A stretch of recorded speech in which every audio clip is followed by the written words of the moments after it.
जी अस्सलाम वालेकुम। मैं जनाब जोड़ा अपना दोस्त हक नवाज खरल, मेरे नाल जनाब मेरे भाई रहमत अली खरल। जनाब मुख्तसर की वीडियो है, अगर वीडियो अच्छी लगे लाइक और शेयर जरूर करें। जोड़ा राज साहब के जिंदी कूड़ दी धूड़ च ने बजावे, इल्ताफ सच नू की जाने। वाह वाह। और जेड़ा अपनी जात च गुम होवे, ओ संगत दे ठच नू की जाने। यो ते जाए संग दे मेले वेखे ही नहीं, ओ कच दी ओ वंग दे कच नू की जाने। जाए संग दे मेले वेखे ही नहीं, ओ वंग दे कच नू की जाने। ओ जाए बह के सेकी हीटर ते, ओ अग दे मच नू की जाने। वाह वाह।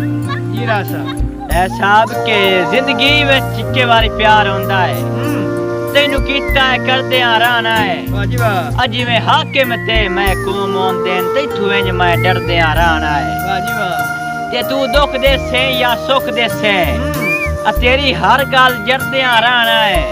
अरे ये तय जिंदगी मुलाजिम दी, तेरी जात ते मरदे रहना है। राज साहब के तेरी भोले मिन्नतां करके तैनू सजण मनावे ने उसा, तेरी भोले मिन्नतां करके तैनू सजण मनावे ने उसा।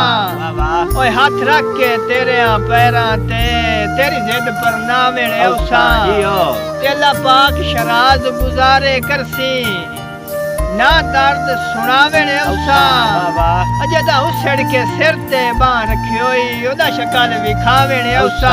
वाह जी वाह। जीरा साहब ऐ साहब के साडे दिल नु शौक लुटेवन दा, हाँ तेरे मंगेर जहान लुटा छोड़ा।